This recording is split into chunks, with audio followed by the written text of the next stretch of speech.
L'année 2020 pour nous était une année importante et nous étions mobilisés autour d'un projet fédérateur, celui du renouvellement de notre site internet. Finalement, ça a été marqué plutôt par le Covid, le confinement. Malgré tout, nous étions dans cette dynamique. Dès le premier confinement, la mobilisation a été très rapide. On savait ce qu'on avait à faire.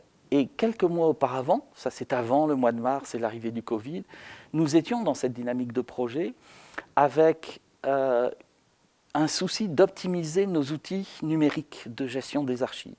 Le confinement nous a éloignés du quotidien, nous a privés du quotidien aussi, mais nous a permis de faire ce travail. Au bout du compte, ça a accéléré le travail que l'on souhaitait faire pour enrichir le site internet dont on avait prévu le renouvellement. Pour nous aujourd'hui, un site internet, c'est aussi important qu'un bâtiment d'archives où l'on a 30 km de documents. Nous sommes dans un service qui gère des millions de documents. Sur chaque document, 5, 6, 10, 20 informations. Nous avons plusieurs générations de production documentaire. Du XIe siècle, très peu de documents, on commence qu'à un XVIe surtout, jusqu'à nos jours.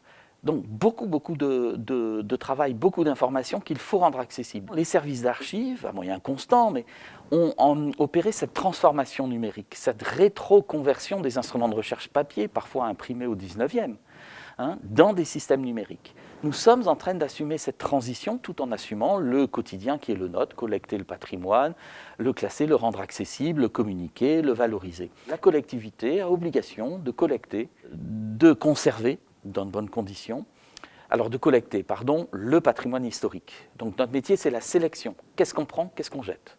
On jette 95%, on garde 5%. Donc c'est une lourde responsabilité pour le futur. Ensuite, on conserve dans de bonnes conditions climatiques, on fait de la restauration, des vieux documents, etc. Ensuite, on communique, ça c'est extrêmement important. Pour communiquer, il faut classer. Donc on collecte, on classe, on conserve et on communique. On communique en salle de lecture à travers des instruments de recherche et on communique pour le grand public cette fois-ci, c'est plus de la recherche, c'est de la valorisation au sens général du terme. Pas la vulgarisation, c'est les expositions, des choses comme ça. Ça, ce sont nos métiers. Nous sommes tous, chacun à sa place, au service de ces missions de service public.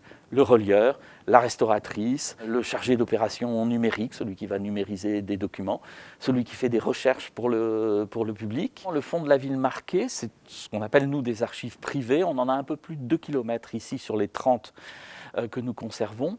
Et c'est un fonds qui n'est pas très volumineux, mais qui est extrêmement précieux, extrêmement important pour l'histoire de la langue, de la musique, de la culture bretonne.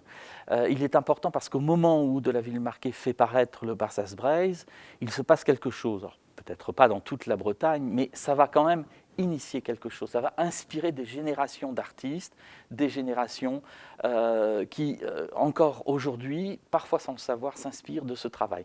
C'est un mouvement de renouveau culturel. La première volonté probablement de La Ville Marquée, c'était de redonner de la fierté et peut-être vie à la culture bretonne.